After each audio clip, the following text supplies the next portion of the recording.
paano kumuha ng e-travel for departure gamit lang ang ating mga cellphone. So kung kayo po lalabas ng Pilipinas, magtatrabaho man, magbabakasyon sa labas ng Pilipinas, kung ano man po ang gagawin nyo basta palabas po kayo ng Pilipinas, isa po sa mga requirements ay kailangan nyo pong kumuha ng e-travel for departure. For departure po, palabas ng Pilipinas. Okay? So paano kumuha niyan gamit ang inyong mga cellphone? Ganito lang po ang gagawin nyo.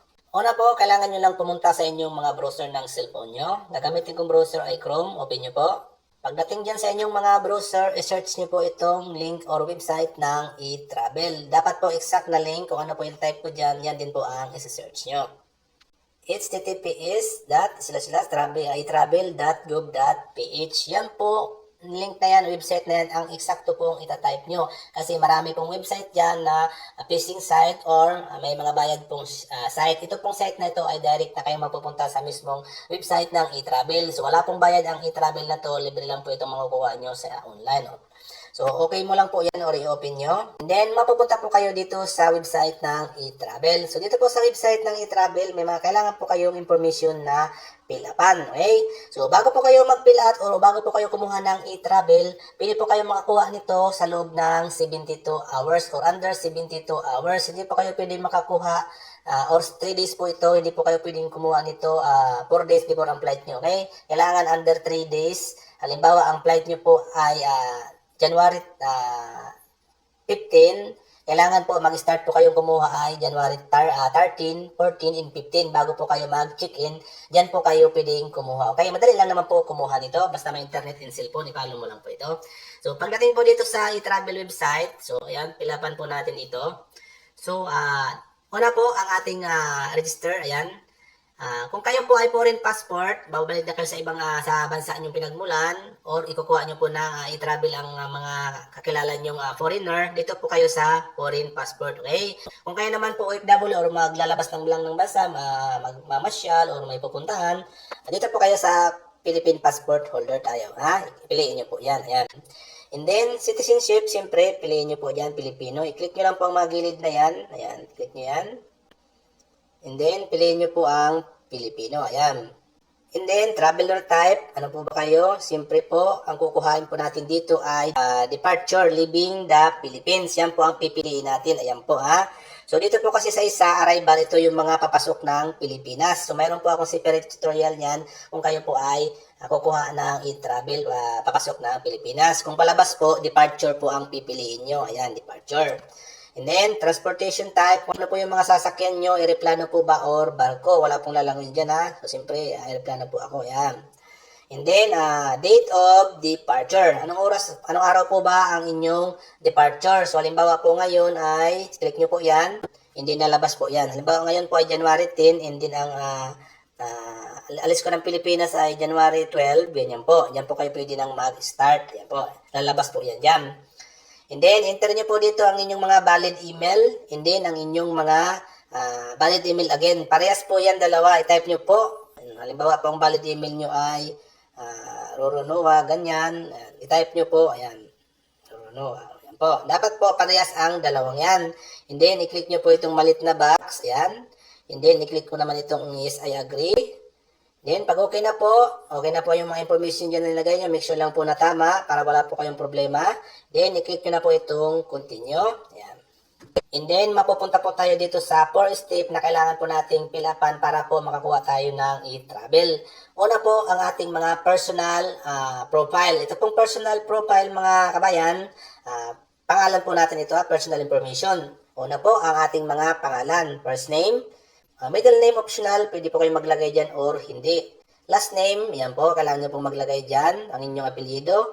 Suffix, ito po, kung meron po kayong mga junior, senior, third, or deport, hanggang D10, kayo po pala kung ano pong meron sa inyo. Optional po yan, kung gusto nyo pong maglagay or hindi, pwede. I-click nyo lang po yan, ayan. Inilalabas po dyan yung mga suffix nyo, ayan po, okay? And then, ang inyong mga passport number po. Yan, passport number, ilagay nyo po dito. So, kung ang ilalagay nyo pong passport number dito, dapat po yung aalis ha, wag po yung ibang passport number. Kasi titinan po yan sa airport. And then, sex, ito po ang dalawang uri lang po ito, babae and lalaki. Wala pong ibang option dyan na pagpipilian. Yan. Birth of date, ang ipapalo po natin mga kabayan ay yung nasa passport. I-click po natin yan. Ayan. And then, piliin po natin dito kung ano pong month. Ayan. Halimbawa, December. And then, anong year. Ayan.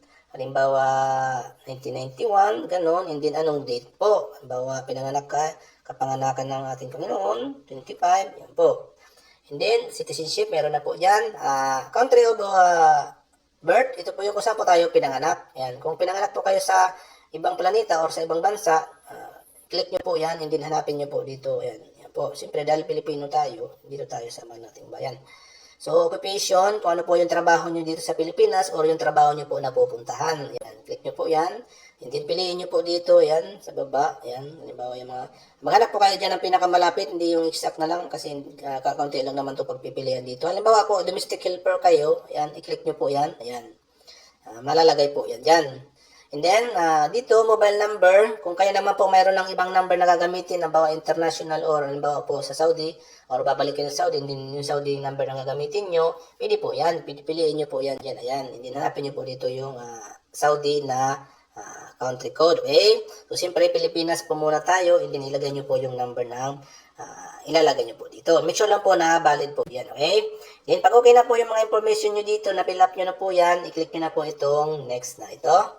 And then, mapupunta po tayo dito sa step 2. So, dito po sa step 2, ang ating mga permanent country of residence. So, ilalagay po natin dito yung mga permanent address po natin. Kung mayroon na po kayong permanent address sa ibang bansa o taga-ibang bansa po kayo, mayroon po kayong permanent address doon, pwede nyo pong ilagay dyan. Yan, country, piliin nyo po yung bansa na kung saan po naka-address. Yan po.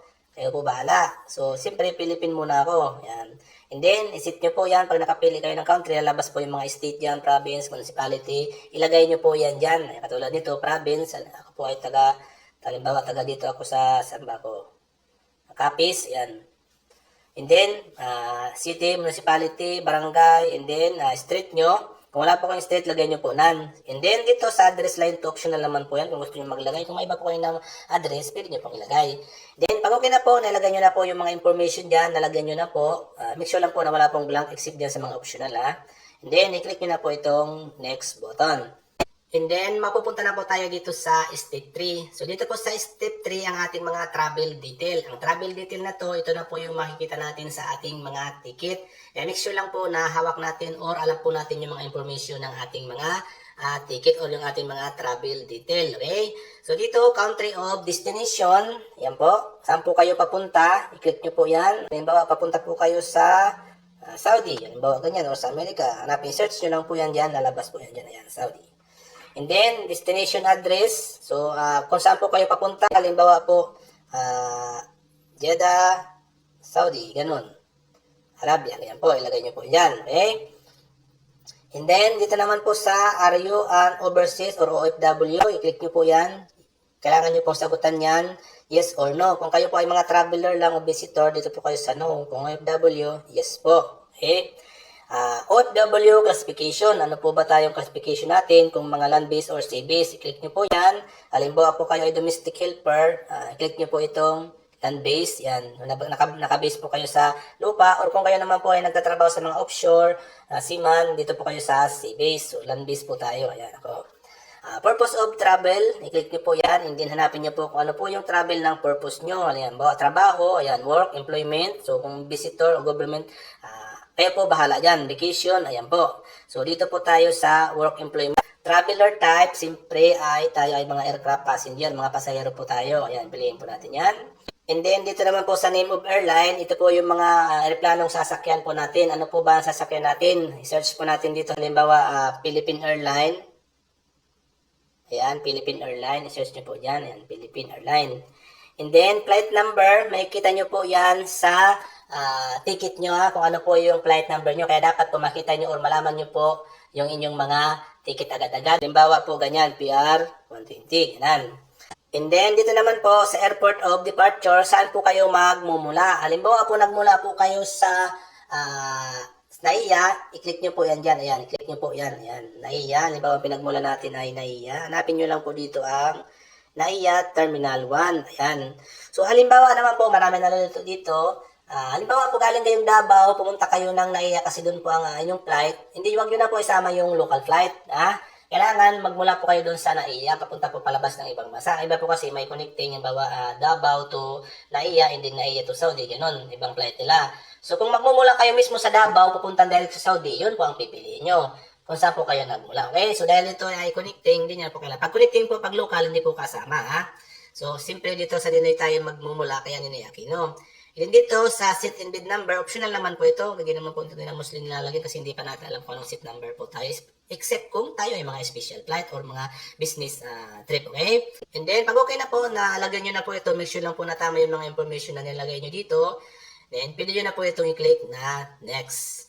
And then, mapupunta na po tayo dito sa last step, step 4. So, dito po sa step 4, ang ating summary ng ating mga information sa e-travel. So, dito po, kung may mga problema po na edit kayo, kailangan nyo pong reviewin yan. Ayan. Make sure lang po na tama po lahat yan para hindi po kayo magka-problema sa airport. Then, kung may gusto kayong editin, halimbawa, nagkamali kayo ng spelling o nagkamali kayo ng lagay, i-click nyo lang po yung mga, yung katulad po niyan, pin icon na yan, and then mapupunta po kayo doon sa editan. Ayan, mga pin icon na yan, pwede nyo pong editin yan. Pag okay naman po, naayos nyo na po, okay na po, then mapupunta kayo dito, i-click nyo na po itong submit na to. And then, pagka-click nyo ng submit, lalabas na po yan. Ayan, congratulations. And then, mapupunta ka po dito sa currency declaration. Kung may mga dala po kayong pera, kailangan nyo po yung i-declare. I-click mo lang po yung maliit na box na yan. Ayan. Kung wala po, i-click nyo po yung no. Kung mayroon naman po, i-click nyo yung yes na yan. And then, kailangan nyo pong pilapan itong e-travel custom na ito. Ayan, ilagay nyo po ng mga information. Yun po ay kung meron po kayong i-declare na pera na kailangan nyo pong ipaalam sa custom. Okay, so pilapan nyo po yan mga kabayan kung meron po kayong pera na malaki po. Okay, so 50,000 po yan mga loads, kailangan nyo pong i-declare yan. Ngayon, pag napilapan nyo na po yan mga loads, i-click nyo na lang po yan in okay. And then, lalabas na po ito. Ito makikita nyo po, ito na po ang inyong mga e-travel pass for departure. I-screenshot nyo po ito or magsisend din po yan sa inyong mga email. Meron din po yan magsisend yan doon ng copy in case man po na mawala ang screenshot nyo or hindi nyo po ma-screenshot. Kaya make sure lang po yung email na ilalagay nyo doon ay ma-open nyo po or valid po. Okay? Pwede nyo po itong screenshot, pwede nyo pong i-download. Ayan, click nyo po yan and then madadownload po yan. Mapupunta po yan sa inyong mga folder or screenshot po. Okay na po, sapat na po yan para po maipakita nyo po sa check-in area. Okay? So, ganun lang po ang gawin nyo mga kabayan kung paano po kumuha ng e-travel for departure kung kayo po ay lalabas ng bansa gamit ang inyong mga cellphone. Napakadali lang naman po. So, sana po natulungan kayo. Kung may katanungan po kayo, pwede po kayong mag-comment sa comment section ng video na to at sasagutin po natin yan sa abot ng ating makakaya. So, hanggang sa muli, much love, God bless.